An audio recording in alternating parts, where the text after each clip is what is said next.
కర్మ ఎలా కాలిందో తెలీదు. కర్మ ఎవరిని వదిలిపెట్టదు. అలా ఆ సందర్భంలో నేను వాడిన 2 పదాలు తప్ప నేను గమనించానండి. నైటు 11 తర్వాత 12 తర్వాత మీరు చూసుకోండి, 12:01 తర్వాత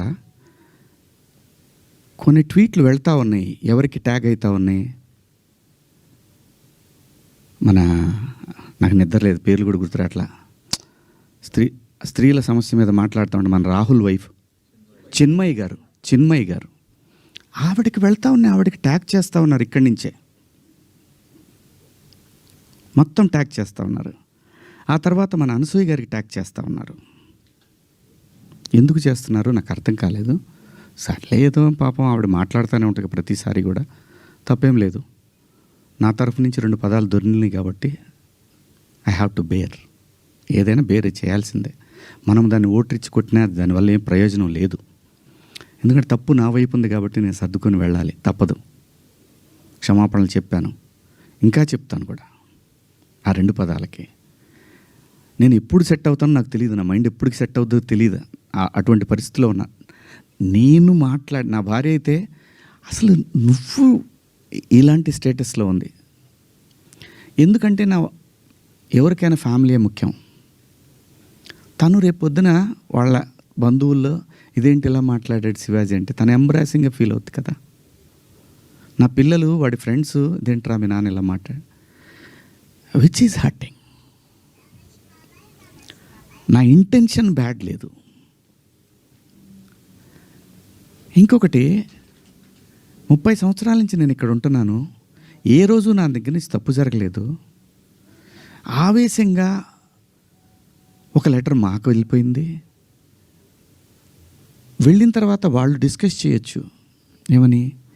కాదండి ఒకసారి శివాజీతోటి మాట్లాడి ఆయనతోనే పెట్టిద్దాం ఒక అపాలజీ లెటర్ అని వాళ్ళు చెప్పొచ్చు. ఇవేవి జరగల. ఎవరికాళ్ళు ఆవేశంగా government of Andhra Pradesh, government of Telangana, CC to CP, CC to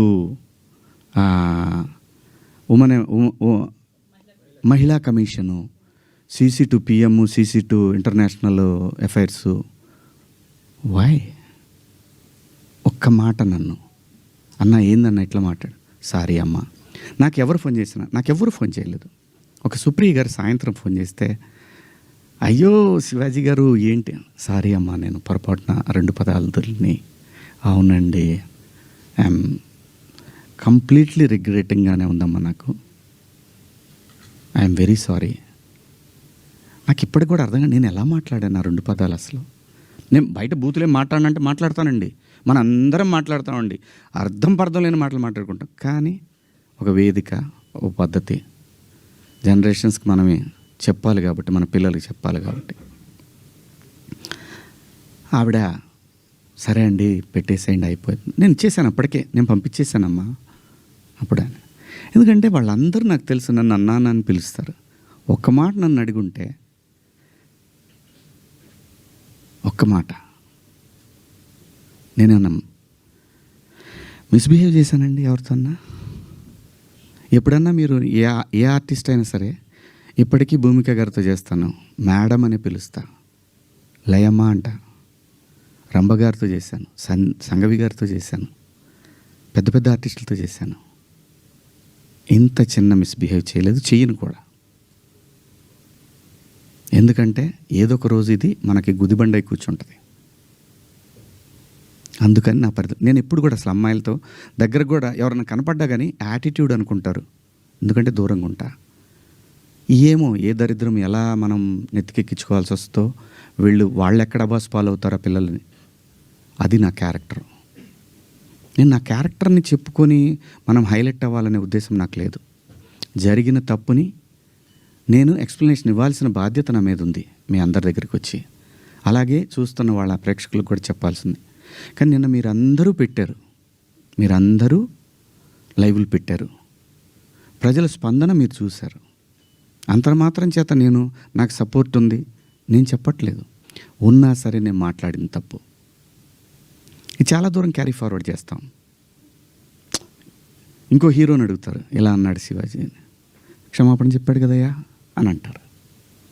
ఇది వెళుతూనే ఉంటుంది నిరంతరం, కొన్నాళ్ళు ఇంతకన్నా పెద్ద ఇష్యూ వచ్చే వరకు కదా. అలాగే ఒకవేళ ఆ లూలు మాల్లో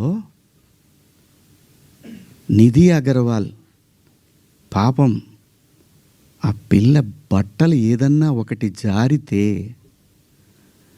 ఆ అమ్మాయి జీవితకాలం ఆ వీడియోలు ఉంటాయి కదండి, తీమన్నా తీస్తారండి ఎవరన్నా?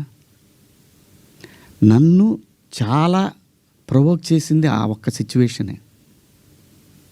నేను మా సమంత గారిది నేను చూడలేదు, అయ్యింది అని అన్నారు.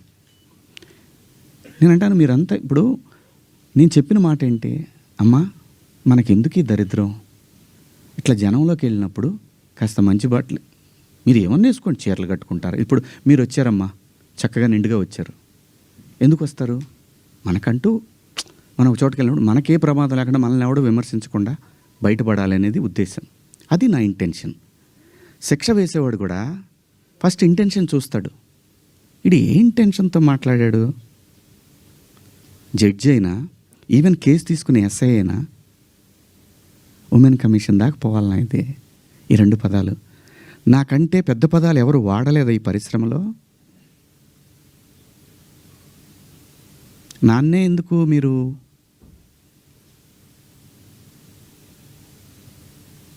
ఎందుకు? నేనేం చేశాను? అమరావతి రైతులు ఆడవాళ్ళ మీద బూటు కాలేసి తొక్కినప్పుడు నేను మాట్లాడా, నేను నిలబడ్డా, ఎన్నో సందర్భాల్లో నిలబడ్డా. జంజీ కోసం ఫైట్ చేశాను నేను. రాబోయే తరాలైరా ఇవన్నీ, మీరు తినేస్తారంటరా అని అడిగాను నాయకుల్ని. ఒక్కన మనం టీవీలో ప్రజెంట్ చేసినా కూడా సవరణ అని ఒకటి ఇస్తారు మీరు. మనుషులు మనం సమర్థించుకోవట్లా, పొరపాటు జరిగింది అని చెప్తున్నాను నేను. దానికి మీరందరికన్నా కూడా ఎంత ఇది ఉందో కానీ నేను ఎప్పటికి సెట్ అవుతాను నాకు తెలీదు. నా ఆవేదన అంతా ఆ చిన్మయ్య గారి దగ్గర నుంచి అలా అలా అలా అలా అలా అలా వెళ్ళి హ్యూమన్ కమిషన్, అదే ఉమెన్ కమిషన్కి వెళ్ళిపోయి వాళ్ళు నాకు మెసేజ్ పెట్టి నువ్వు 27వ తారీఖు మా దగ్గర అటెండ్ కావాలి అని. అమ్మ నేను ఆల్రెడీ క్షమాపణ చెప్పాను, వన్స్ మేము రిలీజ్ చేసిన తర్వాత రావాలి. వెళ్తా, చట్టాన్ని గౌరవించాలి, ఖచ్చితంగా వెళ్తా. వెళ్ళి ఒక అపాలజీ లెటర్ ఇస్తా, నాకేం ప్రాబ్లం లేదు, నేనేం సిగ్గుపడను. నేను తప్పు చేసినప్పుడు క్షమాపణ చెప్పడంలో తప్పేముంది? ఏమీ తప్పులేదు. ఇష్టం వచ్చినట్టు మాట్లాడుకుంటున్నారు. ఒక బార్కి వెళ్తే డ్రెస్ కోడ్ ఉంటుందండి, ఒక పబ్కి వెళ్తే డ్రెస్ కోడ్ ఉంటుంది. షూ లేకుండా లోపలికి రానీడు. కొన్ని పబ్బుల్లో అయితే గర్ల్ ఫ్రెండ్ లేకుండా రానీడు. నేనేమన్నాను? మనిషి ఆదిమానవుడు కోతి నుంచి మనిషిగా రూపాంతరం చెందిన తర్వాత ఇంగితం ఎక్కడ స్టార్ట్ అయిందంటే, ఈ శరీర భాగాలు కనపడటం కరెక్ట్ కాదే, ఏదోటి కట్టుకోవాలి అనే జ్ఞానం అమ్మకు వచ్చిందో నాన్నకు వచ్చిందో తెలీదు, వచ్చింది. అలా అలా బట్టలు తయారు చేసుకునే లెవెల్కి వచ్చి బట్టలు కప్పుకోవటం, బట్టలు వేసుకోవటం దాకా వచ్చింది. మంచివి వేసుకోమంటాం తప్ప అండి? కాదు, ఇదేం సిస్టము, ఆ సిస్టమ్కే పోతామన్న వాళ్ళు పోవచ్చు, ఎవరూ తప్పేం లేదు.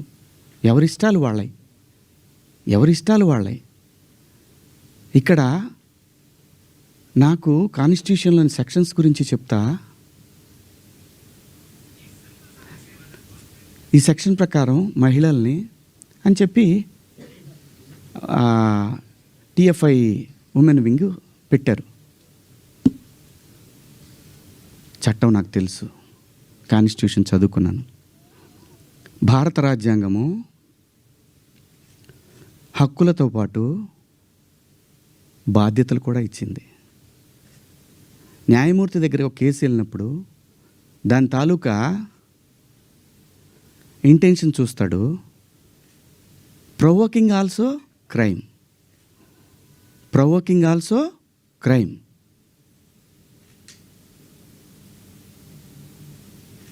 చాలామంది పెద్దవాళ్ళు, మన సీనియర్ సిటిజన్స్ అందరూ కూడా ఎందుకు అలా మాట్లాడతారు అంటే, నెక్స్ట్ జనరేషన్కి వాళ్ళ సంస్కృతిని క్యారీ ఫార్వర్డ్ చేసి వెళ్తున్నారు. వేసుకుంటారా వేసుకోరా మీ ఇష్టం అమ్మ, నేనెవరిని చెప్పటాకి. అలా పోయినప్పుడు ఆ పిల్ల ఇబ్బంది పడితే అది చూసి తట్టుకోలేక మాట్లాడానే తప్ప ఎవరే బట్టలు వేసుకుంటే నాకేంటండి. పోనీ మీరు ఎవరన్నా ఆ పిల్లకి అండగా నిలబడ్డారమ్మా? ఒక్కళ్ళన్నా నిలబడ్డారండి? ఇది తప్పు, ఇంతమంది ఒక ఆడపిల్ల మీద దాడి చేయటం అని మాట్లాడారా? ఆ బిడ్డ కోసమే నేను మాట్లాడాను. రేపొద్దున మన తెలుగు యాంకర్లు కానీ మన ఆర్టిస్టులు కానీ చక్కగా